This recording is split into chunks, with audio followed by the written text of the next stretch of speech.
What's good, y'all? It's your boy Blurry Waters, and I want to talk to y'all about this comic that I wish I would have found when I was dealing with depression. I'm not saying this comic is going to cure your doubts or cure whatever you're feeling, but what I am saying is this is something I wish I would have had because this was a great tool, even in hindsight, even after dealing with my own struggles. It really gave me some perspective, and that's really all I want y'all to leave this video having is some perspective of this comic. The comic I'm talking about is Silver Surfer Black. I read this comic back in 2021. During that time, I wasn't necessarily going through anything. I was going through some changes, but this is a comic I wish I just would have had when I was in my early 20s. Like my early 20s, I was dealing with a good bit. I'm not going to get too deep into that situation during that time. However, I will say the themes in this comic and just the overall storytelling that Donny Cates did and just the artwork by Trad Moore, it's really thought-provoking. Without spoiling too much, there's a scene in this comic that just resonates with me so well. It's this scene right here. This scene was when Silver Surfer was basically falling through a black hole. The thoughts that's going through his mind as he's falling deep into this black hole,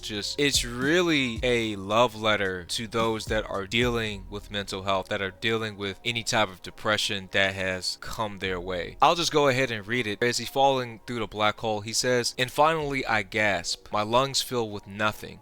Celestial tides crash upon me, starless and infinite. Again and again and again I am broken by the abyss. Exhausted, I am helpless against the beating of these waves. I am taken under, and in the darkness I succumb, I drown, and I am lost." That is some very deep writing, and anybody that's dealing with those type of struggles, what a way to just convey that message through this character as he's just letting himself go and just surrendering to the situation that he's in. You'll see that as Silver Surfer goes through this story, just to add some backstory to this comic, Silver Surfer falls through this black hole, and within that black hole he's sunk billions of years back into the past. Like he's sunk to basically the birth of the universe, and within that he ends up meeting this character called Null. Null is basically the symbiote god, right? So the planet that Venom comes from and Carnage come from, this is their god. So not only is he facing the darkness that's within himself, but he's facing it externally as well too. Just as the same as our day-to-day lives, how we're dealing with trouble events going on in the world, but then we also have ourselves to deal with as well too. It's a double-edged sword. But throughout that story, Silver Surfer's dealt with a lot of guilt, being the Herald of Galactus, being the one that helped end a lot of civilizations. And not to get too nerdy about it, you really see throughout this comic how he deals with that guilt, how he deals with the self-doubt, the amount of responsibility he feels for being an aid and so many lives being lost. It is just triumphant with how he deals with that darkness, right? With that abyss that he's lost in. When you're dealing with depression, a lot of people say they have an absence of not feeling anything. Some people say they do feel something, they feel an emptiness, and it's different for everyone, right? I'd say for me, I guess the best analogy I can make for it is that look at it as like a house. Whatever that void, that emptiness is within you, that is a certain room in the house that you just don't go to, right? You go to every other room in the house, but that's the one room that you kind of find yourself locked in. You have to realize that room isn't going nowhere. I think what's beautiful about this comic here is that instead of running from it, instead of fight off that void, Silver Surfer in this comic, he instead makes a home within it and realizes this is a part of who I am. I can't keep running from this. I have to accept this. I think that lesson is so important because when you're experiencing this level of just mental anguish, I just think it's important to tell people and teach people that thing that you're afraid of, that thing that you're ashamed of even, or feel the worst parts about you, or like just the cringy parts about you, whatever it is, it's not something you can just get rid of. It's something that you have to hone. You have to somewhat make a bed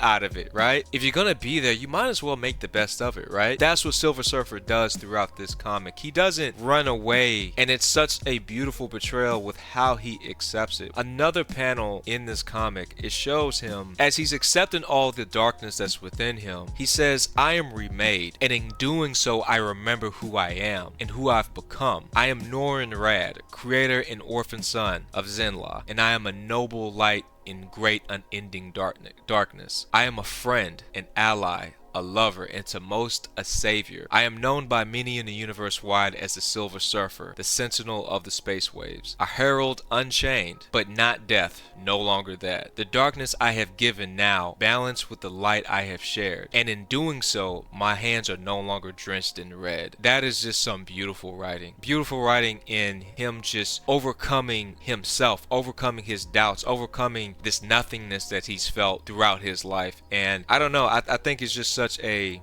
he's able to balance the light that he's lost with the darkness that he's filled with, and it's a yin and yang type moment, right? You can't have lightness without darkness, you can't have darkness without light. It's just a beautiful relationship between having that balance and knowing how to deal with it, accepting it and not running from it. Another panel where I just think it's a very provocative panel, he goes on to say, but you can find the light inside of you, protect it and keep it from harm. Care for it will be fragile. And then when it is strong, share it and give it away. Shine it down upon those still trapped in the shadows. And in time, perhaps, the brilliance of your light will outshine the void within. Man, what a just well-written way to just overcome the things that you're fighting with internally. I've told people before, my favorite superhero is Silver Surfer, and it's because of panels like this. Panels like this is why Silver Surfer will always be just my favorite hero, because it's not just about him saving the day, right? It's not just about him saving people's lives. It's that level of just introspection that he has of himself. It's just really relatable. It's so thought-provoking, and it's just the way Donny Cates just writes him as a character. He really understands his character and understands people that have dealt with that type of void that they have within themselves. This comic, I haven't read it in a while. I plan on reading it again soon, because I really do appreciate what Donny Cates did with this story and how he made Silver Surfer this triumphant but vulnerable figure amongst everything he was going through. I just hope that whoever is able to check this comic out, if you're able to give this a read, I just highly recommend it, especially if you are going through something, whether it's a life-changing event or something internally. This book will give you some perspective in facing your own struggles and in facing the things that you're afraid to even look at, whether it's the person you're seeing in the mirror that you can't recognize, or the unsaid words that you want to tell people that you feel like are not going to hear you. If nobody's going to listen to you, listen to yourself. And I think Silver Surfer does a really great job of just portraying that. That's all I wanted to say. That's all I wanted to tell y'all. I really hope y'all pick this up and go read it for yourselves and just see how magnificent this series is. It's only 5 issues. It's not long. I'm telling you, if I would have read this during the time I needed it would have been godsend. I mean, I still think it is, even reading it in hindsight, but what a beautiful just plot line and story of just triumph. People look at comic books, they usually think it's like some people might think it's a kid thing, but it's panels like this that you just look at and you're just grateful that, hey, I'm not necessarily alone in this. Someone else understands this, even if it is a fictional character. With that being said, I hope y'all enjoyed the video. I know I rambled a good bit, but this was really important to me. I think this series is just a beautiful, well done story, and I hope y'all find some time to go check it out yourselves. Seriously, definitely go read this. But like always, it's your boy Blurry Waters, and be easy.